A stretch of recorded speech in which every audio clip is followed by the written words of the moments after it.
Hello, வணக்கம். Welcome back to geopolitics Tamil. இந்த முறை நம்ம ஒரு பிஸ்னஸ் கேஸ் ஸ்டடி பார்க்குறோம். அதாவது வணிகம் பற்றிய ஒரு முக்கியமான விஷயம். ஏபிஐ நீங்கள் கேள்விப்பட்டிருப்பீங்க. ஃபார்மா இண்டஸ்ட்ரியில் ரொம்ப முக்கியமான ரா மெட்டீரியல்னு சொல்லலாம் நம்ம. ரீசெண்டாக ஆத்ம Nirbhar Bharat and PLI scheme மூலமாக ஏபிஐ மேனுஃபேக்சரிங் ரீஸ்டார்ட் ஆகிருக்கு. இந்தியாவில் மறுபடியும் ப்ரொடக்ஷன் ஆக ஆரம்பியிருக்கு. ப்ளஸ் அடிஷ்னலாக எக்ஸ்போர்ட் பண்ண ஆரம்பிச்சிருக்காங்க சைனாவுக்கு. அதாவது இதுவரையில் சைனாவிலேருந்து இம்போர்ட் பண்ணிகிட்டு இருந்த அந்த ஸ்டேஜ் போய் இப்போது சைனாவுக்கும் எக்ஸ்போர்ட் பண்ணுற மாதிரியான ஒரு சிச்சுவேஷனை வந்து டேர்ன் அவுட் கேஸ் மாதிரி பண்ணியிருக்காங்க. இது எப்படி ஆச்சு, ஏபிஐனா என்ன, எந்தெந்த மெட்டீரியல்ஸ் முக்கியமாக இங்கே மேனுஃபேக்சரிங் ஆகுது, எந்தெந்த கம்பெனிஸ் இதில் இன்வால்வ் ஆகிருக்கு, இதில் பிஎல்ஐ ஸ்கீம் ஆத்ம நிர்பர் பாரத் எப்படி ஒரு முக்கியமான ரோல் ப்ளே பண்ணியிருக்குதுன்னு பார்க்க போகிறோம். அது கூட அடிஷ்னலாக கிரிட்டிக்கல் மினரல்ஸ் தெரியல, இந்த ரேர் எர்த் மினரல்ஸ்ன்னு சொல்லுவாங்க. அதில் இன்னும் நம்ம ரொம்ப பின்னாடி இருக்கோம். அதாவது we are lagging still. So அந்த விஷயத்தையும் நம்ம பார்க்க போகிறோம். அதுக்காக கரண்ட் மோடி கவர்மெண்ட் என்னென்ன ஸ்பெஷலாக பிளான் பண்ணிகிட்ருக்காங்க, எப்படி அதை ஒர்க் அவுட் பண்ணிகிட்ருக்காங்க, ஃப்யூச்சரில் என்ன ஆகுன்றது அதையும் இதில் பார்க்க போகிறோம். ஸோ ரெண்டு இம்பார்ட்டண்ட் மேட்டரை நம்ம சால்வ் பண்ணோன்னா மிகப்பெரிய சேஞ்சஸ் வரும் இந்தியாவில். எக்ஸ்போர்ட்ஸ் அதிகமாகவும் இம்போர்ட் கம்மியாகவும், ப்ளஸ் காஸ்டிங் எல்லாம் வந்து ரொம்ப கம்மியாயிரும். ஸோ இந்த ரெண்டு இம்பார்ட்டண்ட்டான ஒரு ஸ்டடியை வந்து உங்கள் முன்னாடி நான் ப்ரெசென்ட் பண்ணுறதுக்கு இந்த எபிசோடை நான் ரெடி பண்ணியிருக்கேன். வழக்கம் போல் நீங்கள் உங்கள் ஆதரவு ப்ளஸ் லைக் பட்டன் கொடுத்தீங்கன்னா ஒரு ஆதரவு தானே, அந்த மாதிரி கொடுங்க. இன்னும் நிறைய இந்த மாதிரி இம்பார்ட்டண்ட்டான முக்கியமான வீடியோஸ்லாம் நான் உங்களுக்கு எபிசோட்ஸ் எல்லாம் கொண்டு வரதுக்கு எனக்கு என்கரேஜ் பண்ணுங்கள். Thank you very much. நம்ம எபிசோடுக்குள்ளே போவோம் இப்போது. ஓகே, 1990s முன்னாடி பார்த்திங்கன்னா எல்லா கம்பெனியும் வந்து அவங்களோட இன்க்ரீடியன்ஸ், அந்த ஏபிஐன்னு சொல்கிறோம் இல்லைங்களா, அதை வந்து அவங்களே மேனுஃபேக்சரிங் பண்ணிகிட்டு இருந்தாங்க. சின்ன சின்ன லெவலில் அவங்க கம்பெனிக்கு எவ்வளோ ரிக்குவயர்மெண்ட்டோ அந்த மாதிரி மேனுஃபேக்சரிங் பண்ணிகிட்டு இருந்தாங்க. ஸோ ஓரளவுக்கு அது சக்ஸஸ்ஃபுல்லாகவும் பண்ணிகிட்டு இருந்தாங்க. பட் 1990s குளோபலைசேஷன்ட்டு நம்ம மன்மோகன் சிங் சார் வந்தார் இல்லைங்களா, ஃபைனான்ஸ் மினிஸ்டராக. அவர் வந்ததுக்கப்புறமா அந்த குளோபலைசேஷன் நரசிம்மராவ் கவர்மெண்ட்டில் ஸ்டார்ட் பண்ணாங்க 1990s. அப்போது அந்த குளோபலைசேஷனில் வந்துட்டு டீப் ஸ்டேட்ஸ் கம்பெனிஸ் வந்து நிறையா சைனாவில் இன்வெஸ்ட் பண்ணியிருந்தாங்க ஏபிஐ மேனுஃபேக்சரிங்காக. பட் இந்தியாவில் ஆல்ரெடி சின்ன சின்ன லெவலில் அவங்களுக்கு தேவையான ஏபிஐ ப்ரொடியூஸ் பண்ணுறதுனால அவங்களால பெரிய அளவில் மார்க்கெட்டிங் பண்ண முடியல. அப்போது அவங்க என்ன பண்ணாங்கன்னாக்கா, கவர்மெண்ட் மூலயமா எக்ஸைஸ் டியூட்டியெல்லாம் ரெடியூஸ் பண்ணி ஏபிஐ காஸ்ட் வந்து சீப்பாக இம்போர்ட் பண்ணுற மாதிரி ஒரு பாலிசியை வந்து கொண்டு வந்தாங்க. அதே மாதிரி இந்தியன் ஏபிஐ மேனுஃபேக்சரர்ஸ் வந்து அந்த காஸ்ட் எஃபெக்டிவ்ஸ்னால் சப்ரஸ் ஆயிடுச்சு இந்த பாலிசிஸ்னால். ஸோ அது இல்லாமல் அவங்க ஸ்டார்டிங்கில் வந்து சீப்பாக கொடுத்தாலும், பட் ஃப்யூச்சரில் இங்கே ஏபிஐ ப்ரொடக்ஷன் ஃபுல்லாக முடிஞ்சு போனதுக்கப்புறமா அந்த காஸ்டிங் எல்லாம் ரிகவர் பண்ணிட்டாங்க அவங்க. ஸோ 2023-24 அந்த பீரியடில் பார்த்திங்கன்னா நம்ம சைனாவிலேருந்து ஏபிஐ இம்போர்ட் பண்ணுறது ரஃப்லி 43.45% நம்ம இம்போர்ட் பண்ணுறோம் அவங்கக்கிட்டேருந்து. ரஃப்லி சொல்லுங்கள் 3.6 பில்லியன், 3600 crores வச்சிங்களேன். அந்தளவுக்கு இம்போர்ட் பண்ணுற மாதிரி ஒரு சிச்சுவேஷன் வந்து 1990s ஸ்டார்ட் ஆச்சு. இதுக்கு முக்கியமான ரீசன் வந்து மிஸ்டர் மன்மோகன் சிங்கும் ஒரு முக்கியமான ரீசன், அதை நம்ம மறந்துடக்கூடாது. நம்ம இது கொஞ்சம் பாலிட்டிக்ஸு, இதுக்கப்புறமா நம்ம வந்து ஒன்லி பியூர்லி டெக்னிக்கலாக போவோம். ஓகே, ஃபஸ்ட்டு நம்ம பார்க்க போகிறது வந்து குளோபல் ப்ரொடக்ஷன் இப்போதைக்கு எந்த லெவலில் இருக்குன்றது. அதாவது ஏபிஐ ப்ரொடக்ஷனில் ஒரு வால்யூம் வச்சு பார்த்தோம்னாக்கா 36% அதர் கண்ட்ரிஸ் பண்ணுறாங்க. சைனா மட்டும் 44% மேனுஃபேக்சரிங் பண்ணுறாங்க. அதே மாதிரி இந்தியா வந்து ஒரு 20% still we are manufacturing API productions வால்யூமில். வேல்யூன்னு பார்த்திங்கன்னாக்கா ஒரு 41% வந்து சைனா கிட்ட அதாவது 41% வந்து யூஎஸ்ஏ கிட்ட இருக்குது. அதுக்கப்புறமா இந்தியா ஒரு 7% இருக்குது, சைனா ஒரு 18%, அதுக்கப்புறமா அதர் கண்ட்ரிஸ் வந்து 34%. ஸோ இதுதான் இப்போதைக்கு இருக்கிற சிச்சுவேஷன். நம்மளோட டார்கெட் வந்து அட்லீஸ்ட் ஈக்குவல் டு சைனான்ற லெவலில் நம்ம டார்கெட் பண்ணுறோம். அதாவது பை வால்யூமில் ஒரு 30 to 40% ரேஞ்சுக்கு நம்ம ப்ரொடக்ஷனை கொண்டு போனோம். இப்போதைக்கு 20% இருக்குது. வேல்யூவில் வந்துட்டு 7%லேருந்து அட்லீஸ்ட் ஒரு 18 to 20% கொண்டு போகணுன்றது நம்மளோட ஆத்ம நிர்பர் பாரத் திட்டம். அதுக்காக பிஎல்ஐ ஸ்கீம்ஸ் அனௌன்ஸ் பண்ணாங்க. அதாவது 2023 ஜூனில் பிஎல்ஐ ஸ்கீம்ஸ் வந்து இந்த ஏபிஐ ப்ரொடக்ஷனுக்காக ஸ்பெஷலாக அனௌன்ஸ் பண்ணாங்க. அதுபடி இங்கே மேனுஃபேக்சரிங் பண்ணுறவங்களுக்கு அந்த பிஎல்ஐ ஸ்கீம்ஸ் உங்களுக்கு தெரிஞ்சிருக்கும். தெரியலனா நான் ஒரு வீடியோ தனியாக போடுறேன் அதுக்காக. ஏன்னா அதை பேச ஆரம்பிச்சோன்னா ரொம்ப பெருசாகிடும் வீடியோ. ஸோ அந்த பிஎல்ஐ ஸ்கீம் அனௌன்ஸ் பண்ணதுக்கப்புறமா நிறைய பேர் இங்கே மேனுஃபேக்சரிங் ஸ்டார்ட் பண்ணுறதுக்கான ஒரு பிளானிங் எல்லாம் பண்ண ஆரம்பித்தாங்க. அதுதான் இப்போது நம்ம பார்க்க போகிறது. ஓகே, சரி. இந்த ஏபிஐ ப்ரொடக்ஷனில் முக்கியமான ஒரு 3 கீ ப்ராடக்ட்ஸ் இருக்குது. அதாவது penicillin G, clavulanic acid and then 6-APA ஒரு 3 ப்ராடக்ட்ஸ் இருக்குது.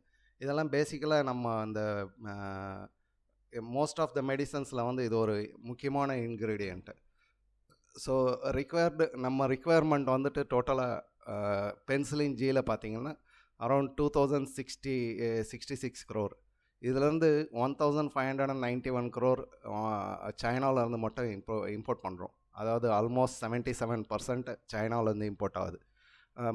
மிச்ச பேலன்ஸ் வந்து மற்ற கண்ட்ரீஸ்லேருந்து வேறு கண்ட்ரீஸ்லேருந்து நம்ம இம்போர்ட் பண்ணுறோம்.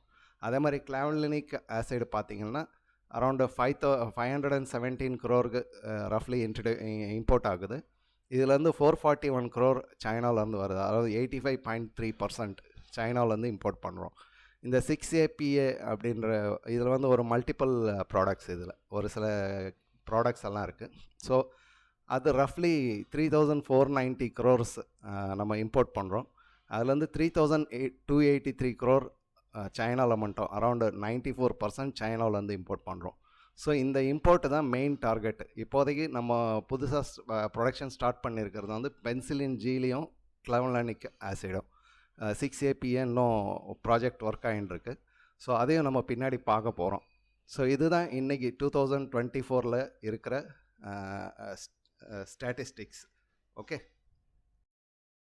இந்தியாவில் நிறைய ஃபார்மசி கம்பெனிஸ் இருக்குது. But they are in formulations, அதாவது ஃபைனல் ப்ராடக்ட்ஸ் பண்ணுற கம்பெனிஸ் தான் அதிகமாக இருக்குது. ஏபிஐ வந்து ரொம்ப கம்மியாக இருக்குதுன்னு வச்சுங்களேன். குறைஞ்ச லெவலில் தான் இருக்காங்க. சன் ஃபார்மா, சிப்லா, அந்த மாதிரி நிறைய கம்பெனிஸ் இருக்காங்க. இதெல்லாம் ஒரு மேஜர் கம்பெனிஸ் வச்சுங்களேன். ஸோ இந்தியாவோட ஃபார்மசி மார்க்கெட் வந்து 2021 42 crore US பில்லியன் டாலர்ஸ் இருந்தது. ஸோ அது ரஃப்லி 2030 130, அதாவது 3 times மோர் தென் 3 times அதிகமாகிறதுக்கான ஒரு எக்ஸ்பெக்டேஷன் இருக்குது. ஸோ இந்தளவு அதிகமாகும்போது நம்மளுக்கு இம்போர்ட்டும் அதிகமாகும். ஏன்னா ஏபிஐ தேவைப்படுது இல்லைங்களா. ஸோ அந்த ஏபிஐ இம்போர்ட் பண்ணக்கூடாதுன்றதுக்காக தான் இப்போது நம்ம அதை ஒர்க் பண்ண ஆரம்பிச்சிருக்கிறோம். Maybe by next 2-3 years or 5 years நம்ம ஏபிஐ ஃபுல் ஸ்விங்கில் ப்ரொடக்ஷன் பண்ண ஆரம்பித்தோம்னா ஒன்று வந்து நமக்கு மார்ஜின் ஈஸியாக கிடைக்கும். ரெண்டாவது வந்து நம்மளுக்கு இந்த டிரான்ஸ்போர்ட்டேஷன் இஷ்யூஸ் எல்லாம் இருக்கும், அதெல்லாம் இஷ்யூஸ் எல்லாம் சால்வ் ஆகிடும். மூணாவது வந்து சைனா அப்பப்போ ப்ரைஸ் இன்க்ரீஸ் பண்ணுறது, நம்மளோட கிரிட்டிக்கலான நேரத்தில் எக்ஸ்போர்ட் அங்கே பேன் பண்ணிடுறது, இந்த மாதிரிலாம் ஒரு கேம் விளையாடிட்டுருக்கிறது வந்து ஃபுல்லாக தடை செய்யலாம். ஸோ அதுதான் இந்த டார்கெட். ஸோ 130 பில்லியன் நம்ம மேனுஃபேக்சரிங் பண்ணும்போது நமக்கான ப்ராப்ளம்ஸை சால்வ் பண்ணுறதுக்காக தான் இந்த ஏபிஐ மேனுஃபேக்சரிங்கை பிஎல்ஐ ஸ்கீம் மூலமாக இந்தியன் கவர்மெண்ட் ப்ரமோட் பண்ணுறதுக்கு ட்ரை பண்ணுது. ஓகே, ஸோ நான் ஏற்கனவே சொன்ன மாதிரி 1990s 2000 பீரியடில் டோட்டலாக ஏபிஐ ரொம்ப டிராஸ்டிக் லெவலில் கம்மியானதுக்கு முக்கியமான ரீசன்னாக்கா டெக்னிக்கலாக பார்த்தோன்னாங்களா சைனா வந்து சப்சிடைஸ் பண்ணிட்டாங்க நிறையா. பர்டிகுலராக நம்ம இப்போ பார்க்குறது வந்து அந்த பெனிசிலின் ஜி மேனுஃபேக்சரிங், அது இந்தியாவில் ஃபுல் அண்ட் ஃபுல் மேனுஃபேக்சரிங் பண்ணிகிட்டு இருந்தோம். அது ஜீரோ ஆனதுக்கு முக்கியமான ரீசன் நான் இங்கே உங்களுக்கு முன்னாடி வைக்கிறேன். இதில் கவர்மெண்ட் பாலிசி பின்னாடி இருக்கிறதுன்றதை மறந்துடாதீங்க. ஸோ சைனீஸ் காம்படிஷனுக்காக ஹெவியாக சப்சிடைஸ் பண்ண ஆரம்பித்தாங்க. நிறைய பாலிசிஸ் இன்ட்ரடியூஸ் பண்ணி அவங்க ஃபார்மா இண்டஸ்ட்ரீஸ்க்காக tax breaks, subsidies for research and development, cheap loans, அந்த மாதிரிலாம் நிறைய கொடுத்து காஸ்ட்டை ரொம்ப லோயர் லெவலில் கொண்டு போனாங்க அவங்க. அதனால் இந்தியன் கம்பெனிஸ் வந்து அவங்க கூட காம்பீட் பண்ண முடியல. ஸோ அவங்களுக்கு அந்த ப்ராப்ளம் வர ஆரம்பித்தோடனே இந்தியன் கம்பெனிஸ் என்ன பண்ணாங்கன்னாக்கா ஏபிஐ சிம்பிளாக இம்போர்ட் பண்ணிவிட்டு ஷிஃப்ட் பண்ணிட்டாங்க அவங்க ஃபோக்கஸை ஷிஃப்ட் பண்ணி ஃபார்முலேஷன்ஸ், அதாவது எண்டு ப்ராடக்டை மேனுஃபேக்சரிங் பண்ணுறதில் அவங்க கான்சன்ட்ரேட் பண்ணிவிட்டு மறுபடியும் ஏபிஐ ஸ்டார்ட் ஆகாமல் இருந்தது. ஸோ 2017 இந்த கவர்மெண்ட் வந்து ஏபிஐ மறுபடியும் இம்போர்ட்டை கம்மி பண்ணணுன்றதுக்காக அவங்க என்ன பண்ணாங்கன்னா எசென்ஷியல் மெடிசன்ஸ் ப்ரைஸ் கண்ட்ரோல் மூலமா அவங்கள டொமஸ்டிக் மேனுஃபேக்சரருக்கு பிரச்சனை பண்ணாங்க இந்தியன் கவர்மெண்ட். ஸோ பிரச்சனை பண்ணும்போது அவங்களோட ப்ராஃபிட் மார்ஜின்ஸ் எல்லாம் கம்மியாயிருச்சு. அதே மாதிரி அந்த ஃபார்முலேஷன் தான் எழுதணும், பிராண்ட் நேம் எழுதக்கூடாதுன்றப்போ அவங்களோட மார்ஜின்ஸ் எல்லாம் ரொம்ப தின்னராக ஆரம்பித்தப்போ அவங்க மறுபடியும் கவர்மெண்ட் வித் ஃபார்மசி இண்டஸ்ட்ரியை வந்து பேச்சுவார்த்தை நடந்தப்போ அவங்களுக்கு சொன்னது என்னென்னா ஏபிஐ மறுபடியும் ஸ்டார்ட் பண்ணுங்கள், so you can make a profit. So அந்த டைமுக்கு அவங்க அதை ஸ்டார்ட் பண்ணுறதுக்கு நிறைய டெக்னாலஜி மெஷினரிஸ் எல்லாம் இம்போர்ட் பண்ணணும், நிறைய இன்வெஸ்ட்மெண்ட் பண்ணணும், நிறைய ஆர்என்டியில் ஸ்பெண்ட் பண்ணணும் போது அந்த சிஎஸ்ஆரில் ஆர்என்டி ஸ்பெண்டிங்க்கு வந்து அவங்க ஒரு டேக்ஸ் பிரேக் கொடுக்குற மாதிரி இந்தியன் கவர்மெண்ட் அனௌன்ஸ் பண்ணது பிஎல்ஐயில். ஸோ அதெல்லாம் எல்லாமே எஃபெக்ட் ஆகி இப்போது நமக்கு ஏபிஐ மேனுஃபேக்சரிங் வந்து இந்தியாவிலேருந்து ஸ்டார்ட் ஆகிருச்சு. அதுதான் இந்த கவர்மெண்ட் வந்து 2017 24 அந்த பாலிசியெல்லாம் ஒரு ஒர்க் அவுட் பண்ணி என்ன பண்ணணுன்றத ஒரு டெசிஷன் எடுத்தது, அதுக்கான டைமிங் எடுத்தது. நடுவில் கோவிட் வேறு வந்ததுனால கொஞ்சம் கன்ஃபியூஷன்னால டிலே ஆகிட்டு இப்போ 2024 ப்ரொடக்ஷன் ஸ்டார்ட் ஆகிருக்கு. ஸோ இந்த பிஎல்ஐ ஸ்கீமில் எந்தெந்த கம்பெனிஸ் ஏபிஐ மேனுஃபேக்சரிங்கில் என்ட்ரி எடுக்கிறாங்கன்னு சொல்லிட்டு நம்ம ஒரு க்ளூ பார்த்துடலாம். இப்போது ஃபஸ்ட்டு ஸ்டார்ட் பண்ணது வந்து லைஃபியஸ் ஃபார்மான்ட்டு ஆரபிந்தோ ஃபார்மா இருக்குது இல்லைங்களா, அதோட சப்சிடரி.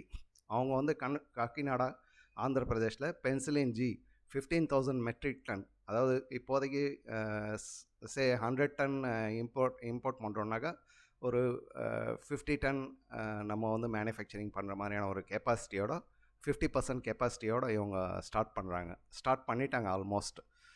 அதே மாதிரி கின்வான் ப்ரைவேட் லிமிட்டட்ன்றது அந்த கிளவ்லானிக் ஆசிட் நான் சொன்னேன் இல்லைங்களா ஆல்ரெடி, கிட்டத்தட்ட 583 மெட்ரிக் டன் நம்ம இம்போர்ட் பண்ணுறோன்னு. ஸோ இவங்க வந்து ஹிமாச்சல் சோலன் ஒரு ஏரியா இமாச்சல் பிரதேஷில், அங்கே 400 metric ton per year manufacturing கெப்பாசிட்டியோடு பண்ணுறாங்க. தட் மீன்ஸ் ஆல்மோஸ்ட் இது கொஞ்சம் நாளில் முடிஞ்சிடும்னு வச்சிங்களேன். பை 2-3 இயர்ஸில் வந்து இது 500 கிராஸ் பண்ணிடும். ஸோ அந்த டைமுக்கு ஜீரோ இம்போர்ட் ஆயிரும். அதுக்கப்புறமா Lupin Limited, doctor Reddy laboratories, Sun Pharma, Cipla, Glenmark, Laurus, இவங்கெல்லாம் கூட நிறைய பிளான்ஸ் எல்லாம் ஒர்க் அவுட் பண்ணிகிட்ருக்காங்க, ப்ராஜெக்ட்லாம் போயிட்டுருக்கு. மேபி மற்ற ஏபிஐ இருக்குது இல்லைங்க, அந்த 6 ஏபிஐ அந்த மாதிரி நிறையா இருக்குது. டெக்னிக்கலாக நம்ம ஃபார்மாவில் ஆள் கிடையாதுன்றதுனால அதெல்லாம் நம்மளுக்கு கரெக்டாக தெரியாது. But they are working on that. நிறைய அந்த மாதிரி ஒரு பெரிய லெவலில் இப்போ 44% நம்ம இம்போர்ட் பண்ணுறோன்னா அதை ஒரு 20-25% வித்தின் நெக்ஸ்ட் 5 இயர்ஸில் குறைக்கிறதா டார்கெட் வச்சு ஒர்க் பண்ணிகிட்ருக்காங்க. இந்த எல்லோ கலரில் கொடுத்துருக்கிறது வந்து ஆல்ரெடி ஸ்டார்ட் ஆகிட்டுது ப்ரொடக்ஷன். ஒயிட்டில் இருக்கிறதெல்லாம் கூடிய சீக்கிரம் ஸ்டார்ட் ஆகிற கண்டிஷனில், அதாவது maybe this year end or next year, அதாவது ஃபைனான்ஷியல் இயர் எண்டில் அல்ல நெக்ஸ்ட் ஃபைனான்ஷியல் இயரில் இதெல்லாம் ஸ்டார்ட் ஆகிடும். இந்த பெனிசிலின் ஜி ப்ரொடக்ஷன் ஸ்டார்ட் ஆன உடனே ஒரு பியூட்டிஃபுல் ஒரு சேஞ்சஸ் வந்திருக்கு. அதாவது Shanghai pharmaceuticals holding company limited சைனாவில் இருக்குது. அவங்க வந்து அங்கே சைனாவோட ப்ராடக்ட் தான் ஏபிஐ தான் யூஸ் பண்ணுறாங்க. பட் இந்தியன் ஏபிஐ கம்பேர் பண்ணும்போது இந்தியாவோடது குவாலிட்டியும் best, and then price wise also they are comfortable now. So அவங்க என்ன பண்ணுறாங்கன்னா நெக்ஸ்ட் ஃபைனான்ஷியல் இயர்லேருந்து மோஸ்ட் ப்ராபப்ளி அவங்க இந்தியாவோட ஏபிஐ இம்போர்ட் பண்ணுற மாதிரி ஒரு பிளானிங் பண்ணுறாங்க அவங்க. அது இல்லாமல் அவங்க இன்னும் கொஞ்சம் இன்வெஸ்ட்மெண்ட்டும் பண்ணுறாங்க இந்தியாவில். அதாவது வேறு கம்பெனிஸ் கூட டைப் பண்ணுவாங்கன்னு வச்சிங்களேன், அந்த மாதிரி பிளான் பண்ணுறாங்க. பட் இந்த கல்வான் ரீசன்னால் இதெல்லாம் பெண்டிங் ஆகிடுச்சு. கல்வான் ரீசன், கோவிட், அதுக்கப்புறமா யுக்ரைன் வார், இஸ்ரேல் வார், இதனாலலாம் இது ஒரு 4-5 இயர்ஸாக பெண்டிங்கில் போயின்ட்டுருக்கு. இப்போ கொஞ்சம் ஸ்பீடப் ஆகிருக்கு. So maybe by next 5 years நம்ம இந்தியாவிலேருந்து சைனாவுக்கு எக்ஸ்போர்ட் பண்ணுறோன்ற ஒரு எக்ஸ்போர்ட் பண்ணுவோம் ஏபிஐக்கு. அந்த மாதிரி ஒரு விஷ் நம்ம யங்ஸ்டர்ஸ் எல்லாம் இருக்காங்களா, ஃபார்மாவில் படிக்கிறவங்கெல்லாம் இவங்கெல்லாம் ஒரு சாதனை புரியுவாங்கன்னு நம்ம அவங்களுக்கு ஒரு பெஸ்ட் விஷஸ் சொல்லிவிட்டு இந்த எபிசோடில் இந்த பாயிண்ட்டை முடிக்கிறோம். அடுத்த பாயிண்ட் ரொம்ப முக்கியமானது, கிரிட்டிக்கல் மினரல்ஸ்.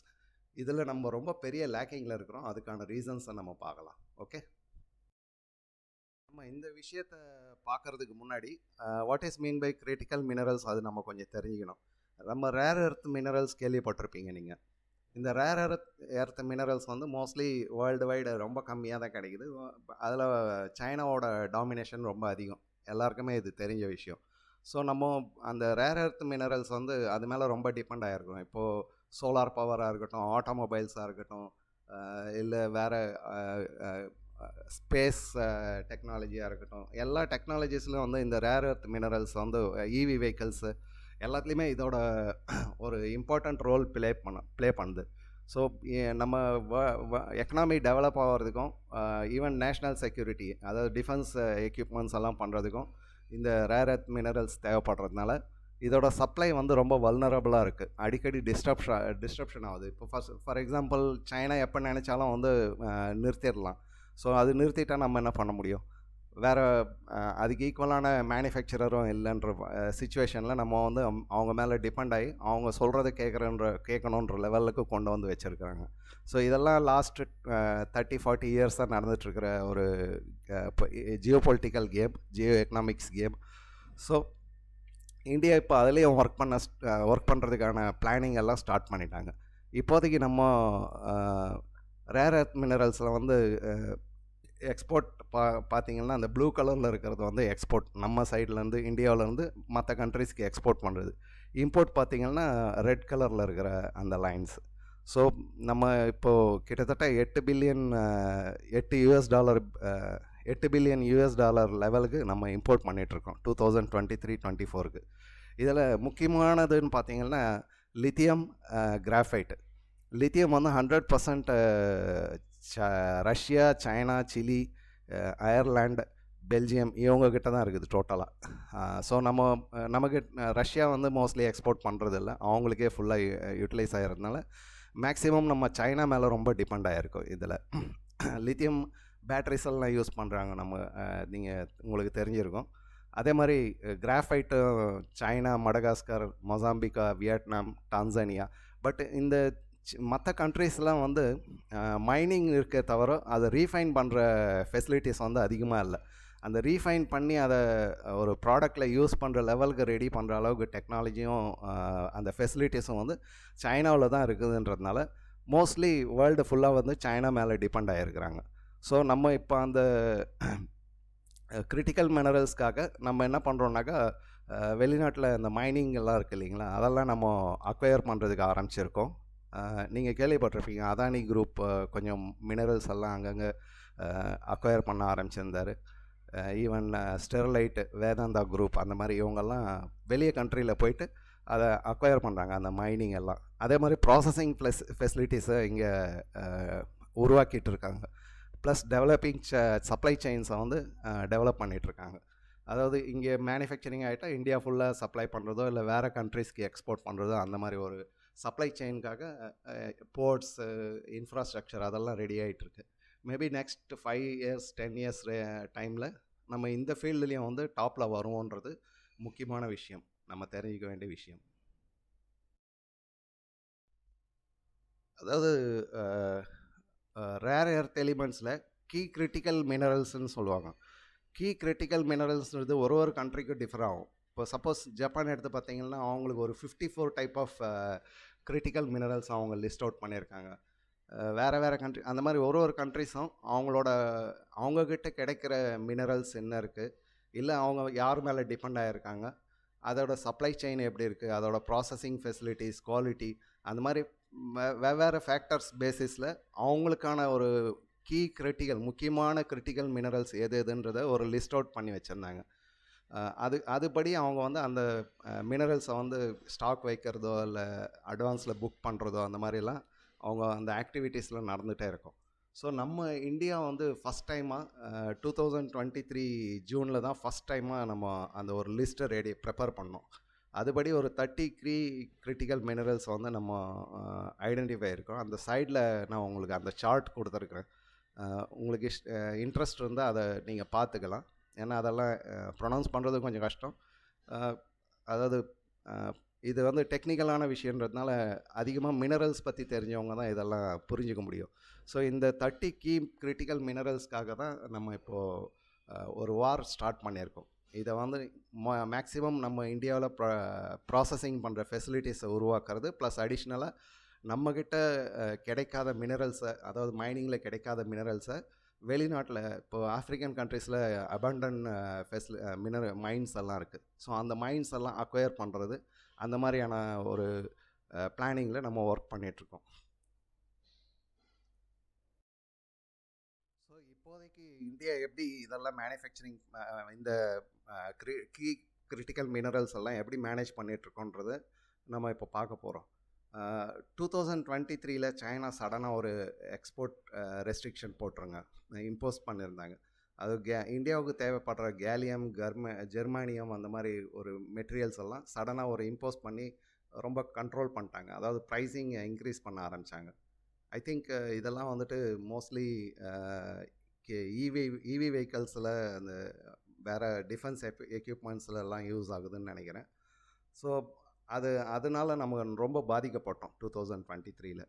அதே மாதிரி சைனா வந்துட்டு அது ரஷ்யா, யுஏஇ அவங்கக்கிட்ட இருந்து நிறைய இம்போர்ட் பண்ணுது. அதுக்கு பதிலாக பார்ட்டர் சிஸ்டம், சப்போஸ் அவங்க க்ரூட் ஆயிலெலாம் சப்ளை பண்ணுறாங்கன்னா அதுக்கு ஈக்குவலாக ஏதாவது கொடுத்து ஆகணும் இல்லையா? ஸோ அந்த ஒரு அக்ரிமெண்ட்ஸ் இருக்குது அவங்க நடுவில். அந்த கீ மினரல்ஸ் எல்லாம் அவங்க சப்ளை பண்ணோம் இந்த கண்ட்ரீஸ்க்குன்ட்டு. ஸோ அதில் யுஏ கூட இந்தியாவுக்கு வந்து ட்ரைலேட்ரல் அக்ரிமெண்ட் இருக்குது. அந்த அக்ரிமெண்ட்டில் படி ஃப்ரான்ஸ், யுனைடெட் அரப் எமிரேட்ஸ் நம்ம எல்லோரும் சேர்ந்து சோலார் அண்ட் நியூக்ளியர் எனர்ஜியில் நம்ம ஒர்க் பண்ணிகிட்ருக்கோம். ஸோ அந்த ட்ரைலேட்ரல் அக்ரிமெண்ட்டை வச்சு சைனாவிலேருந்து யுஏஇ துபாயில் இம்போர்ட் பண்ணி அங்கேருந்து நம்ம இந்தியாவுக்கு எடுத்துகிட்டு வரோம். ஸோ இதனால் என்ன ஆகுதுனாக்கா காஸ்டிங் ரொம்ப அதிகமாகுது. காஸ்டிங்கும் அதிகமாகுது, டைமிங். ஃபார் எக்ஸாம்பிள் டைரெக்டாக சைனாவிலேருந்து நம்ம இம்போர்ட் பண்ணோன்னா மேபி 10 டேஸில் வர ஒரு மெட்டீரியல் த்ரூ துபாய் வழியாக வர்றதுனால நமக்கு 25-30 டேஸ் ஆகுது நம்மகிட்ட ரீச் ஆகிறதுக்கு. இதனால் ப்ராஜெக்ட்ஸ் நிறைய டிலே ஆகுது, காஸ்டிங்கும் இன்க்ரீஸ் ஆகுது. பர்டிகுலர்லி சோலார் பவர், நியூக்ளியர் எனர்ஜியில், இவி வெஹிக்கிள்ஸில் இதெல்லாம். ஸோ அந்த இதை ப்ராப்ளத்தை சால்வ் பண்ணுறதுக்காக மற்ற resource rich nations, Australia, Canada, African கண்ட்ரீஸ்க்கெல்லாம் நம்ம ஒரு அக்ரிமெண்ட்ஸ் எல்லாம் சைன் பண்ணுறதுக்கு ஒர்க் பண்ணிகிட்டு இருந்தோம். இதில் ஆஸ்திரேலியா கூட நம்ம எஃப்டிஏ சைன் பண்ணியிருக்கோம். கனடா கூட எஃப்டிஏக்கு ஒர்க் பண்ணப்போ தான் இந்த பிரச்சனைலாம் சின்ன முன்னுன்னு. அதாவது இது இன்டர்நேஷ்னல் ஜியோபாலிட்டிக்கல் ஃபைட்டு. ஸோ அங்கே வேறு யாரோ வந்து அதெல்லாம் கிளறி விட்டு கனடாவுக்கும் இந்தியாவுக்கும் நடுவில் அந்த எஃப்டிஏ சைன் பண்ணாத மாதிரி ஒரு சிச்சுவேஷனை கொண்டு வந்து நிறுத்தி வச்சுருக்காங்க. அது ஒரு தனி கதை. அதெல்லாம் உங்களுக்கு தெரிஞ்சிருக்கும் இன்றைக்கி இந்தியா கனடா ரிலேஷன்ஷிப் எந்தளவுக்கு மோசமாக இருக்குன்னு. ஸோ இது தவிர mines and minerals development and regulation amendment பில்னு 2023 கொண்டு வந்து இதுவரையிலும் ஒரு பர்டிகுலர் கீ மினரல்ஸ் எல்லாம் வந்து ஒன்லி கவர்மெண்ட் தான் ப்ரொக்யூர் பண்ணணுன்ற அந்த சிஸ்டத்தை எடுத்துகிட்டு ஈவன் ப்ரைவேட் பிளேயர்ஸ், அதாவது இந்தியாவில் இருக்கிற ப்ரைவேட் பிளேயர்ஸும் வந்து எக்ஸ்ப்ளோர் பண்ணலாம், மைன்லாம் எக்ஸ்ப்ளோர் பண்ணலாம். அதே மாதிரி இம்போர்ட் பண்ணுறதோ ப்ளஸ் ப்ராசஸிங் பண்ணுறதுக்கான பர்மிஷன்லாம் அதை வந்து ஃப்ரீ ஆக்கிட்டாங்க. ஸோ இதெல்லாம் இந்த ஆக்ஷன்ஸ் எல்லாம் வந்து ஃப்யூச்சரில் மேபி ஒரு எந்த ஒரு பாலிசியும் வந்து வித்தின் 1 இயரில் வந்து அதோட எஃபெக்ட் தெரியாது. It will take some time. அதனால தான் நான் சொல்கிறேன், நெக்ஸ்ட் 5 to 10 இயர்ஸில் இந்தியாவோடது வந்து மிகப்பெரிய மாற்றத்தெல்லாம் நம்ம பார்க்க போகிறோம். இந்த சேஞ்சஸ் எல்லாம் அப்போ எஃபெக்டிவாக அந்த பாலிசியெல்லாம் எஃபெக்டிவாக இருக்கும். நம்மளோட மேனுஃபேக்சரிங் வந்து அதிகமாகும். எக்ஸ்போர்ட்ஸ் ப்ளஸ் அடிஷ்னலாக இங்கே உள்ள நாட்டில் மேனுஃபேக்சரிங் பண்ணுறதுக்கான சப்போர்ட்ஸ் எல்லாம் வந்து அதிகமாகும். Okay, thank you very much. உங்களுக்கு இன்ட்ரெஸ்டிங்கான ஒரு எபிசோடாக இருந்திருக்கும்னு நினைக்கிறேன். இதை உங்களுக்கு இன்ட்ரெஸ்டிங்காக இருந்ததுன்னு நீங்கள் கண்டிப்பாக ஃபீல் பண்ணிங்கன்னா ப்ளீஸ் ஜஸ்ட் லைக் பட்டன் ஒரு முறை ப்ரெஸ் பண்ணுங்கள். தேங்க்யூ ஃபார் வாட்சிங் this video. Bye bye. Jai Hind.